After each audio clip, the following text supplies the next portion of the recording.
Hello viewers, আসসালামু আলাইকুম। চলে আসলাম আজকে আরেকটা ভিডিও নিয়ে, জেসমিনস ডেইলি লাইফে। আর বলেন কি, এটা হচ্ছে পৃথিবীর বলবো না, দুনিয়ার সবচেয়ে, দুনিয়া পৃথিবী যদিও একই, তারপরেও এটা হচ্ছে পৃথিবীর সবচেয়ে সহজ আর সুন্দর এবং মজাদার রেসিপি।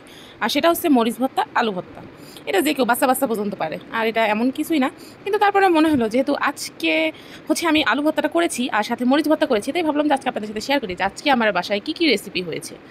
তো প্রথমে আমি করে নিলাম হচ্ছে মরিচ ভর্তা। তো মরিচ ভর্তার যে উপকরণগুলো এগুলো সবাই জানেন, তো নতুন করে দেখানোর কিছু নাই। মরিচ লাগে, পেঁয়াজ লাগে, সরষের তেল লাগে, লবণ লাগে। তো এই তো প্রথমে হচ্ছে আমি মরিচ ভর্তাটা করে নিলাম, তারপরে আলু সিদ্ধ করে রেখেছিলাম। আলু সিদ্ধটা দেখানোর মতো কিছু নাই, শুধু আলু সুন্দর মতো ধুয়ে চুলাই দিয়ে দেবেন, সিদ্ধ হয়ে যাবে, শেষ। আর একটু মাঝে মধ্যে গুঁতো মেরে দেখবেন যে সিদ্ধ হইল না। বলেন কি, যখন সিদ্ধ হয়ে যাবে তারপর নামাই নেবেন, ঠান্ডা হয়ে গেলে এরকম ছুলে নেবেন সুন্দর করে। তারপরে এই যে একদম ভালো করে কসলাই একটু মরিচের ভর্তা রাখছিলাম, সাথে একবারে মিশিয়ে নিয়েছি, মাঝখানে একটু লবণ দিয়ে দিয়েছিলাম।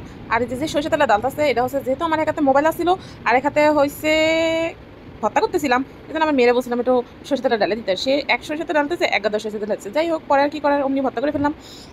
আর এই যে এখন হচ্ছে খাওয়ার পালা, একটু ভাত নিয়ে নিলাম। আর হচ্ছে যেহেতু বড় দর্শক খাবে তার পরিমাণ অনুযায়ী ভাত নিয়ে নিয়েছি, 2 চামচ ভাত নিয়ে নিলাম।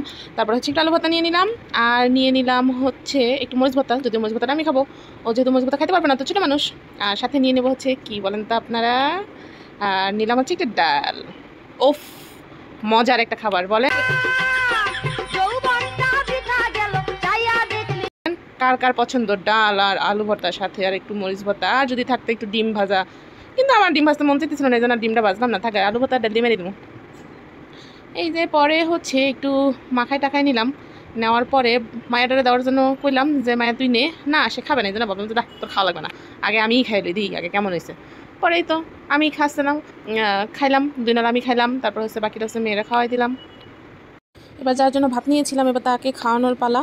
তো তার জন্য হচ্ছে সে আবার মাস্ক পরেছিল নাটক করার জন্য, তো সে মাস্কটা খুললো। এবার হচ্ছে তাকে খাওয়াই দিচ্ছি, এবার সে খাবে, খাওয়ার জন্য রেডি। তো এই তো সে খাইলো, খাওয়ার পরে তার এক্সপ্রেশনটা দেখেন একটু। তার তো সব খাবারই অনেক মজা লাগে, যেন সে এক্সপ্রেশনগুলো ওভাবে দেখায়। এই স্বাদ, এত স্বাদকে আমার কাছে সেই রকম লাগতেছে। আর তারপরে সে খেতে খেতে লাস্টে বললো যে খাবে না, কিন্তু তারপরে আবার যখন আমার ভাতগুলো শেষ হয়ে গিয়েছে তখন হচ্ছে সে ভাতের ওপর নিজেই ঝাঁপাই পড়ছে। এখন বলতেছে যে সে নিজে হাত দিয়ে খাবে, কিন্তু সে ভাত খাবে না, সে শুধু ডাল খাবে। পরে তার খাওয়া দাওয়া শেষ করে তাকে হচ্ছে আবার প্লেট দিয়ে বসাই দিছি, এবার তুই খাইতে থাক, কত ডাল খাবি খা। পরে যে সে তার ইচ্ছা মতো ডাল খাচ্ছে। আর সাথে ডাল খাওয়ার সাথে আমাদের ভিডিওটা শেষ করে দিলাম। সবাই ভালো থাকবেন। আর যদি ডাল আলু ভর্তা রেসিপি যদি লাগে কারো, কমেন্টে লিখে দিন, আমি একদম শর্টকাটে লিখে দেবো। আর সবাই ভালো থাকবেন, আল্লাহ হাফেজ।